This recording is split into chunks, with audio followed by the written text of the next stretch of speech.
यह video special Hindustan के मुस्लिम भाइयों के लिए है। जब भी कोई आतंकवादी हमला होता है उसके अंदर मैं ये नहीं कहता कि एक कौम के आदमी होते हैं, लेकिन सबसे ज्यादा आदमी मुस्लिम पाते हैं। मेरे मुसलमान जो आवाम है, मेरे मुस्लिम जितने भाई हैं, उन सबसे पहले तो एक विनती है, वे चंद आतंकवादी आपकी पूरी कौम को धब्बा लगा देते हैं। आप कितने भी अच्छे हो, आपकी सारी अच्छाइयों को मिट्टी में मिला देते हैं। जब कोई हमला हो उसके बाद सबसे पहले आप लोग उनको पकड़वाने के लिए प्रदर्शन क्यों नहीं करते? आप लोग सबसे पहले सरकार की मदद क्यों नहीं करते? क्योंकि वे चंद आदमी जिनके नाम खान, इब्राहिम इस टाइप के हों, वे आपकी पूरी कौम को बदनाम कर देते हैं। मैं आप लोगों को बता देता हूं, हर कौम के अंदर, हर धर्म के अंदर कोई ना कोई घटिया आदमी हो सकता है, लेकिन पूरी कौम घटिया नहीं हो सकती। इसीलिए आप अपनी कौम को बदनाम होने से बचाना चाहते हो तो दो तीन चीज आप लोगों ने सीखनी पड़ेंगी, और वे सीखना ये सबसे पहले तो आप लोगों को प्रदर्शन करना चाहिए।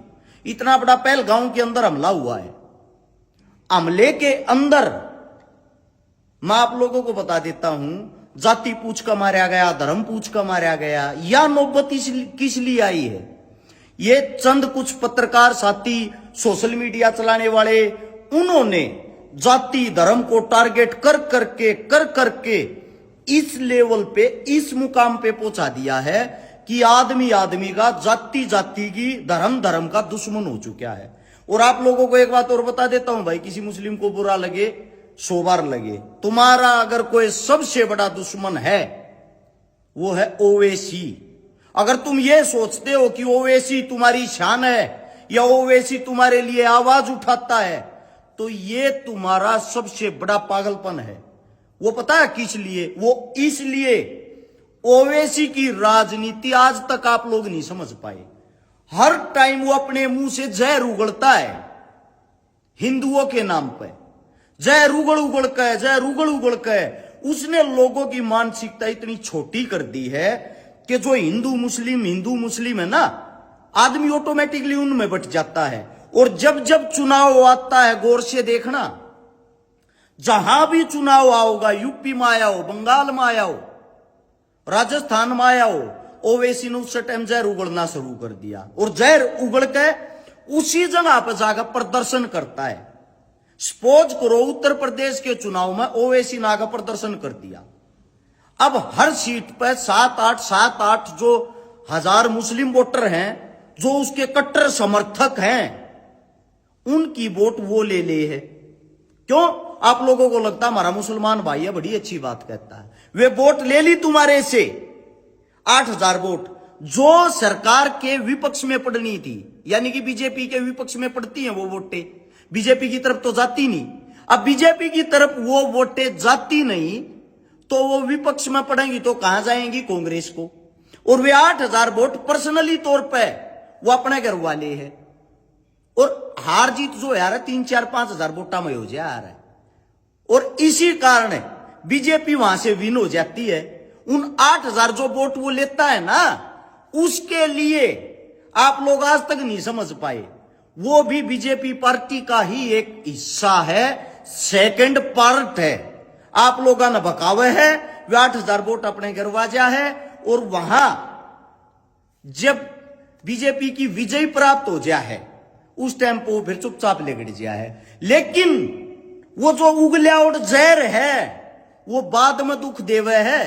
बात यहां राजनीति की नहीं थी, माफी चाहूंगा, वोटों के आंकड़े इस मारे समझाने पड़े, थारी समझ में यह बात आवा नहीं है। आप लोगों को बता देता हूं, वो तो चला जाता अपने घर, वो करता अपनी राजनीति, सरकार से उसको कोई द्वेष भाव नहीं। क्यों? क्योंकि सरकार का ही आदमी वो स्वयं है। लेकिन जो जहर वो उगलता है चंद पैसों के लिए, सरकार से जो वो बोरी भर रुपये ले है ना, जिनके कारण वो यो जहर उगलन लाग रहा है, उसके कारण वो जहर जो आम जनता वो समझ नहीं पाती, उनकी नस नस में वो जहर भर रहा है। उस जहर के कारण ये हिंदू मुस्लिम हो रहा है। उस जहर के कारण आदमी आदमी के खून का प्यासा हो रहा है। आप ये बात आज समझो, या पूर्ण रूप से तुम्हारा विनाश हो जाएगा, तुम्हारे बच्चे मिट्टी में मिल जाएंगे, जब समझना। इसीलिए मेरे जितनी भी मुस्लिम आवाम हिंदुस्तान की स्पेशली ये वीडियो उनके लिए, उनसे ये कहना है कि कोई भी बड़ा हमला होता है उसमें 95% नाम के आदमी अगर आपकी कौम के पाते हैं तो भाई सबसे पहले प्रदर्शन भी आपको ही करना चाहिए, सरकार का साथ आपको ही देना चाहिए। मेरा कहना यह है, किसी भी बिरादरी का कोई भी आदमी किसी आतंकी हमले में शामिल हो तो सबसे पहले वही बिरादरी, वही धर्म आगे आके उसका इलाज करे, ताकि आने वाले समय में किसी को ऐसा हमला करने से भी डर लगे। आप लोगों को यह वीडियो अच्छी लगी हो तो दोबारा से इसको गौर से पूरी सुनना और सुनने के साथ अपने बच्चों को जरूर सुनाना। ये छोटा हमला नहीं है, पुलवामा हमला हुआ, पुलवामा के पास ही पहलगांव हमला हुआ। दिन प्रतिदिन न जाने कितने आम जनता मारी जाती है, कितनी आम जनता पर यो अत्याचार होने लग रहा है। आतंकवाद से लड़ने के लिए अकेली सरकार नहीं लड़ सकती। आतंकवाद जब तक खत्म नहीं होगा, जब तक आम जनता साथ नहीं देगी। जो जम्मू की, कश्मीर की, वहां की जितनी भी जनता है, जो टूरिस्ट वहां घूमने जाएगा, उन सब ने इन नजरात देखेगा, उन सब के अंदर दुश्मन नजर आऊगा। क्योंकि जब तक वे स्वयं नहीं खड़े होंगे ना, और स्वयं वे खड़े होकर प्रदर्शन नहीं करेंगे, सरकार का समर्थन नहीं करेंगे, सरकार को सपोर्ट नहीं करेंगे, तब तक इन चीजों पर पूर्ण रूप से लगाम नहीं लगाई जा सकती। साथ में ये कुछ पत्रकार साथी हैं, कुछ भी अहिंसक पोस्ट डाल देते हैं, जाति को लेके, धर्म को लेके। ये छोटी मानसिकता बनाने लग रहे लोगों की। कृपया करके हाथ जोड़ के विनती है सरकार से, ऐसे ऐसे पत्रकारों पर, पोस्ट डालने वालों पर भी सख्त से सख्त कार्रवाई करी जाए, क्योंकि जुबान से उगला हुआ जहर सबसे खतरनाक होता है।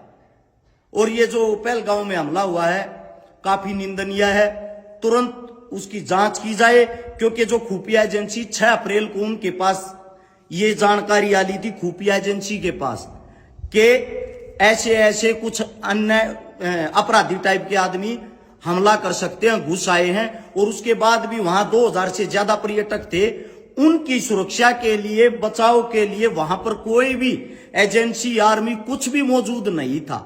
जब पता था तो पता होने के बाद भी ऐसा हमला हो जाता है, तो उस पे मेरे हिसाब से सरकार को पहले से ही तैयार रहना चाहिए था। और इस वक्त हम संपूर्ण देशवासी सरकार के साथ है, लेकिन कोई ठोस कदम ले, ये ना हो पहले पुलवामा, अब पहलगांव, अगला हमला कहीं और। इस चीज को यहीं पे रोका जाए, कैसे भी करके रोका जाए। धन्यवाद।